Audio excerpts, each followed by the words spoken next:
Tu sais ce que j'aime chez toi? C'est toi. Regarde-moi ça. T'es nul.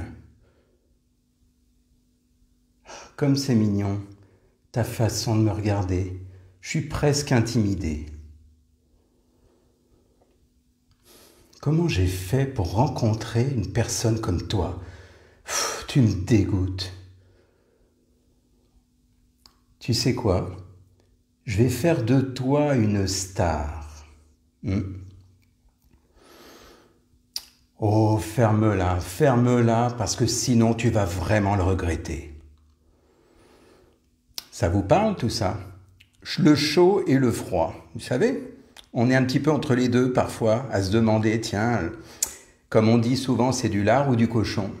Alors, le chaud d'un côté, le froid de l'autre, et puis parfois ça s'inverse.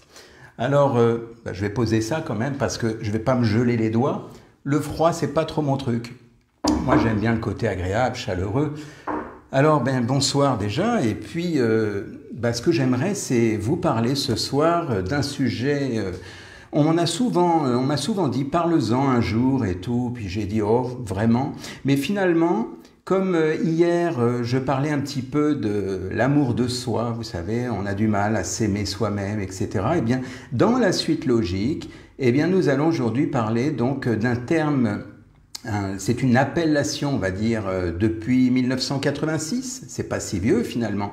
C'est la notion de pervers narcissique. Et oui, il fallait bien qu'un jour ça tombe là-dessus. Le pervers narcissique. Alors, on va en parler, donc le pervers narcissique, eh bien, c'est quelqu'un qui, au premier abord, est assez séduisant, le côté chaud, comme je disais, séduisant, sympathique, charmeur et horrible. Et oui, il peut être les deux à la fois. Alors du coup, c'est là où on ne sait pas si c'est froid, si c'est chaud. Et en fait, justement, on va parler de ça parce que la perversion narcissique, c'est quelque chose qui est quand même très fréquent, qui est d'actualité. Alors quand je dis fréquent, vous savez, vous serez peut-être étonné de savoir qu'il n'y a que 2 ou 3% finalement de la population qui est pervers narcissique. C'est pas énorme en soi. Seulement, il suffit qu'on tombe dessus pour se dire que c'est une catastrophe. Et en fait, ça peut arriver, mais à différents niveaux. On peut avoir, par exemple, notre conjoint. Bon, ça, c'est le coup classique. Le conjoint, et on se dit, je suis tombé encore sur un pervers narcissique. Ou une, homme ou femme, ça marche dans les deux sens. Et puis, vous en avez d'autres, parce que ça peut être un parent. Le parent peut être aussi dans la perversion narcissique. Ça peut être aussi, je sais pas moi, un patron ou le gouvernement. Non, j'ai rien dit. Qui a parlé ici? Donc en fait, c'est pour vous dire que la perversion narcissique, eh bien, c'est une déstabilisation, d'où ce que je viens de dire juste avant, mais vous ne l'avez pas entendu, déstabilisation entre le chaud et le froid. Ce qui fait qu'à un moment donné, on ne sait plus trop où on doit aller, sur quel pied danser, et du coup, on est un peu coincé, on est déstabilisé psychologiquement, et à ce moment-là, j'allais dire, malheureusement, on devient hyper influençable. C'est-à-dire qu'à ce moment-là, on nous dit c'est noir, c'est noir, on nous dit c'est blanc, c'est blanc. Et en fait, c'est un piège. C'est un piège parce que quelque part, quand on mélange le chaud et le froid, eh bien, d'un côté, on se brûle, de l'autre côté, il y a de la douceur, on se dit, non, finalement, je me suis trompé, et puis ça revient en arrière, et puis à un moment donné, notre mental, notre cerveau est complètement parasité, déstabilisé, qu'à un moment donné, il se retrouve piégé par justement une sorte de déstabilisation interne. Et donc c'est pour ça que je disais, puisque finalement on est dans ce monde aujourd'hui, actuellement, avec ce qui se passe, où on ne sait plus finalement, tiens, un coup c'est chaud, un coup c'est froid, un coup on nous dit faut aller là, un coup on nous dit non, c'est tout l'inverse, à tel point qu'à un moment donné, on se sent complètement piégé parce qu'on est là en train de se dire, alors je fais quoi ? Vous savez, c'est un peu comme quand vous vous retrouvez dans un carrefour et vous vous dites, bon, je fais quoi? Je vais à gauche ou à droite? Et il y en a un, imaginez, vous conduisez, puis il y a 2 passagers à l'arrière. Il y en a un, il vous dit à gauche, et l'autre vous dit à droite, à droite. Puis à un moment donné, vous freinez parce que sinon, vous allez vous prendre le milieu, quoi, en quelque sorte, l'intersection. Attendez, je vais enlever un peu ça parce que, vous savez, vous ne le voyez pas, mais ça fume encore. C'est le chaud, c'est agréable. Alors, je vais l'éloigner un petit peu. Voilà, ceci dit, ça sent bon. C'est de la poudre de cad, c'est très agréable. Alors, l'idée, comme je vous disais, le pervers narcissique, c'est le sujet, le thème. Eh bien, le thème ou t'aimes pas trop, mais enfin bon, t'aimes quand même, c'est le thème de la soirée. Alors, comme je disais, une déstabilisation, et ça c'est très très pervers justement, au niveau psychologique. Ça fume encore, hein. Je vais l'éloigner complètement, sinon je vais l'éteindre. Voilà. Ah, c'est la magie du direct, comme on dit. Alors voilà. Donc, comme je vous disais, il peut y avoir vraiment les deux versions en opposition. Et c'est ça qui est pervers, en fait, qui est quelque chose de pervers. C'est que, par exemple, on va vous faire un compliment. Donc, par exemple, imaginez votre conjoint vous fait un super compliment, comme j'ai fait tout à l'heure, oh, tu es magnifique, etc. Et puis, peut-être une demi-heure après, à peine, sans savoir ce qui se passe, eh bien, c'est l'inverse, c'est carrément une critique. Et pourtant, il y avait un compliment juste avant. Qu'est-ce qui se passe ? Et là, on est perdu. On est complètement hypnotisé, entre guillemets, perdu, complètement déstabilisé. Même chose, d'un côté, il ou elle va être comme une victime, en disant « Oh là là, c'est difficile, tu sais, j'ai du mal, j'espère que je vais y arriver. » Et puis tout d'un coup, c'est tout l'inverse, c'est la persécution qui vient par-dessus. Hein, t'es nul, voilà pourquoi je t'ai rencontré, qu'est-ce qui se passe, machin, etc. Ça, vous connaissez peut-être, hein, autour de vous, peut-être certains connaissent. Donc, quelque part, le pervers narcissique, pour exister, en fait, il va se valoriser en rabaissant l'autre. Parce que quelque part, il est tellement mal avec lui-même, mais c'est complètement inconscient, tellement il ne s'aime pas, le seul moyen de se donner de la valeur, ça va être de rabaisser l'autre, de l'écraser, à tel point que il va y avoir en permanence des regrets à un moment donné. C'est-à-dire qu'il va écraser l'autre, il va donc devenir le persécuteur, et quand il va voir l'autre pleurer ou l'autre, par exemple, être mal, eh bien, quand je dis il, c'est au sens large, hein, il ou elle, hein, va revenir vers l'autre en disant « Écoute, excuse-moi, ne m'en veux pas, voilà, etc. T'es adorable, t'es mon amour, etc. » Et du coup, la personne victime, la vraie victime, va se sentir finalement un peu piégée, rassurée, elle va dire « Bon, ben, finalement, je me suis trompé, il ou elle est gentil, adorable, donc c'est moi qui me fais des films. » Vous voyez, donc on peut dire que le pervers narcissique, c'est un expert en manipulation. Voilà, il va être plutôt souvent dans le rôle du sauveur. Souvent, ça va être le sauveur, c'est-à-dire, comme je disais tout à l'heure, je vais faire de toi une star, ça va être génial, je vais être ton mentor. Si tu as un problème, tu sais que tu peux compter sur moi.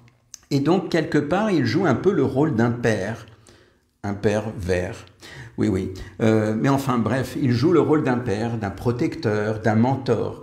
Et le problème, c'est qu'il y a plusieurs facettes. Alors, on a tous plusieurs facettes. C'est-à-dire qu'on peut être gentil, on peut être méchant, on peut jouer plusieurs rôles. Sauf que le pervers narcissique, lui, va faire ça de façon pulsionnelle. Ça va être interne, c'est-à-dire que c'est plus fort que lui. Il ne peut pas s'en empêcher. Donc, quelque part, alors il y en a quelques-uns qui vont utiliser ça comme une stratégie consciente, c'est-à-dire qu'ils savent, ils ou elles toujours, hein, savent que, tiens, en manipulant l'autre, je vais pouvoir, en faire ce que je veux. Oui, c'est tragique, oui, c'est dramatique, et comme je vous dis, c'est à tout niveau, hein, comme je disais, ça peut être le parent, ça peut être le conjoint, le patron, ou, comme je dis tout à l'heure. Voilà, et en fait, l'interaction ne peut exister que si en face du pervers narcissique, il y a une personne qui est dans la dépendance affective. Donc une personne qui se dévalorise. Donc, si vous n'avez pas vu le live d'hier, je vous invite à le regarder. C'est-à-dire que la personne qui ne s'aime pas, qui se dévalorise, qui considère qu'elle est nulle, qu'elle ne pourrait rencontrer personne d'autre que ce pervers narcissique. Donc, tu comprends, je reste avec, oui, d'accord, ça me fait du mal, mais qu'est-ce que tu veux? C'est ça ou alors je me retrouve seul. Donc, en général, la personne qui est dépendante affective, c'est une personne qui va avoir parfois du mal, même ça va être douloureux pour elle de se retrouver seule, d'être dans la solitude. Elle va être, hier je disais mieux vaut être seule que mal accompagnée, elle ça sera plus l'inverse. Elle va être plus dans je préfère être mal accompagnée, alors c'est inconscient évidemment, je préfère être mal accompagnée que de rester seule. Non, je peux pas supporter l'idée d'être seule, c'est trop difficile. Alors elle ne va pas le dire comme ça, elle va dire oui mais moi je l'aime. Voilà. Mais en fait, c'est pas de l'amour, c'est de l'attachement. C'est pas de l'amour, c'est simplement de la dépendance. C'est parce que cette personne ne s'imagine pas une seconde rester seule, par exemple. Alors c'est un exemple, la solitude, mais il y a autre chose. Il y a le besoin de protection. C'est par exemple, imaginez si vous n'avez pas eu un parent protecteur ou peu importe, enfin si vous ne vous sentez pas à l'abri, en sécurité et autres, et que vous tombez sur une personne qui vous charme en vous disant oui, je serai ton épaule, je serai là pour toi, je vais pouvoir t'aider, etc. Ah, mais c'est magnifique, ça y est, enfin mon sauveur est arrivé. Et ça, c'est un gros piège. Donc c'est une personne qui souvent peut être timide, elle peut être en quête, et donc quelque part, elle a besoin, comme je disais, de protection, elle a besoin d'amour, elle a besoin de sécurité. Ça rejoint le direct que j'ai fait hier. C'est pour ça que je me suis dit, tiens, pourquoi ne pas finalement parler de ça aujourd'hui? Alors voilà, donc vous voyez, l'idée c'est que le moyen de sortir de ça, parce que l'air de rien, on est dans ce qu'on appelle un jeu psychologique.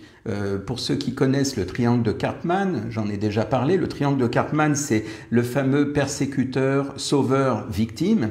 Ça s'appelle triangle de Karpman, mais ça s'appelle aussi triangle dramatique, parce que c'est dramatique réellement quand on est là-dedans. C'est-à-dire que vous vous trimballez de façon inconsciente entre le persécuteur, le sauveur et la victime. Et la personne en face de vous fait pareil. C'est-à-dire que le pervers narcissique, lui, qu'est-ce qu'il va faire? Eh bien, il va quelque part entre le chaud et le froid, comme je disais tout à l'heure au début de ce direct, eh bien, il va carrément vous caresser dans le sens du poil, comme on dit. Il va vous donner des compliments, il va être chaleureux avec vous, sympathique, il va enrober les choses. Et puis, il y a des moments où quand il sent qu'il vous tient, eh bien là, il va faire preuve de domination, d'influence, il va faire preuve de, comment dire, de persécution. Il va vous rabaisser et vous allez devenir la pauvre victime. Vous voyez, et si il y a un moment où vous vous rebellez en disant oui, arrête, sinon je porte plainte, il y en a qui vont jusqu'à là, hein, malheureusement, eh bien, ce que va faire l'autre, il va se rabaisser en disant non mais calme-toi, attends, je t'aime, tout va bien. Et puis à un moment donné, il va devenir lui-même comme une victime. Il va éventuellement faire du chantage en disant si tu fais ça, il va se passer ci. Et puis à un moment donné, eh bien, ça bascule en permanence entre le côté persécuteur, le côté victime et de temps en temps le côté sauveur. C'est-à-dire, t'inquiète pas, ça va aller, on va s'en sortir. Voilà. Et ça veut dire que si la personne veut quitter le pervers narcissique, ben, qu'est-ce qu'il va faire le pervers? Eh bien, lui, il va rassurer l'autre pour lui dire mais non, mais t'inquiète pas, ça va s'arranger, je vais régler ça, ça ira mieux. Et puis au final, toujours cette histoire du chaud et froid, toujours cette histoire de je t'emmène d'un côté puis je t'emmène à l'opposé et puis du coup bien on est perdu comme ce que je disais tout à l'heure, je vais arrêter de dire le mot parce que sinon ça va pas, enfin je l'ai dit qu'une fois, hein. Mais en tout cas bon comme ce qu'on connaît aujourd'hui dans notre monde actuel, c'est-à-dire masque, pas masque, ceci ou cela ou je ne sais plus, puis à un moment donné bien on est perdu face à nos pervers narcissiques en puissance. Voilà, donc la solution pour sortir de ça, eh bien, il n'y en a pas 50 malheureusement. La solution, elle vient de l'intérieur de chacun, c'est-à-dire que si vous êtes face à ce genre d'individu, alors, petite parenthèse quand même, il y a 10% des personnes qui ne sont pas du tout dans la manipulation, qui ne se laisseront pas influencer par un pervers narcissique. Mais 10%, c'est pas beaucoup. Ça veut dire en clair que 90% des personnes risquent de se laisser piéger par quelqu'un qui manipule. Donc imaginez à l'échelle mondiale, imaginez par exemple des gens qui pourraient par exemple nous manipuler, des gens mal intentionnés, on va dire ça comme ça, eh bien qui pourraient nous manipuler, eh bien 90% de la population se laisserait avoir. Imaginez un petit peu, ça serait dramatique, hein. Alors, maintenant, je disais pour sortir de ça, eh bien, il y a peu de solutions, mais la solution est en chacun de nous. La solution, c'est finalement pour sortir de ce jeu, de ce triangle dramatique, persécuteur, sauveur, victime, eh bien, c'est finalement ce que je disais hier. Alors, j'allais dire, je vous invite à regarder ce que j'avais dit hier, mais je vais vous le redire ici, c'est de s'aimer, c'est de se respecter, et c'est de savoir donner des limites. Savoir à quel moment vous dites oui, à quel moment vous dites non.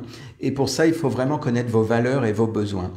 À partir du moment où vous connaissez vos valeurs et vos besoins, vous êtes capable de dire stop. Vous êtes capable de dire à la personne, certes, j'ai de l'amour pour toi, je t'aime, mais pas jusqu'à là. Là, stop, là, ça va trop loin, là, tu me manques de respect. J'ai dit exactement la même chose hier. Donc, l'idée, c'est même pourquoi pas de dire à la personne quelles seraient les conséquences si elle recommence ou quelles seraient les conséquences si elle dépasse les limites. Parce qu'à partir de là, eh bien, elle entrave votre liberté. Pensez à tout ça dans un monde parallèle où des gens profiteraient, où des gens, j'allais dire, seraient dans une forme de dictature, vous voyez, où ces personnes, par exemple, serrent la vis en vous faisant croire que c'est pour votre bien, que c'est pour votre sécurité, que ça va vous aider à être bien. Et puis au final, ça resserre au fur et à mesure. C'est pour votre bien, vous savez, c'est pour votre sécurité. On va serrer un petit peu parce que comme ça, eh bien, il n'y a pas de risque quelque part. Oui, il n'y a pas de risque, mais seulement on commence à être oppressé, on commence à étouffer, comme dirait l'autre. Un peu comme si on portait une sorte, je sais pas moi, de masque par exemple. C'est ridicule, mais bon. Et ça veut dire qu'à un moment donné, eh bien, comme on dit, on nous pompe l'air, quoi, quelque part. Il n'y a plus d'énergie, il n'y a plus d'air, il n'y a plus rien parce qu'on nous enferme. Et donc, ça, c'est un grand piège. Et le problème, c'est que le piège, il se referme tellement lentement parce que le pervers narcissique va vous dire « Oui, mais c'est pour ton bien, je fais ça pour toi, je t'aime, tu sais bien, voilà. » Et puis au final, eh bien, on nous enlève, le pervers narcissique, hein, n'est-ce pas, puisque c'est le sujet du soir, nous enlève notre liberté sous prétexte qu'il nous protège. Il nous protège, il nous protège, il nous protège, puis on est tellement protégé qu'on est comme dans un cocon, mais en fait, ce cocon s'appelle une prison.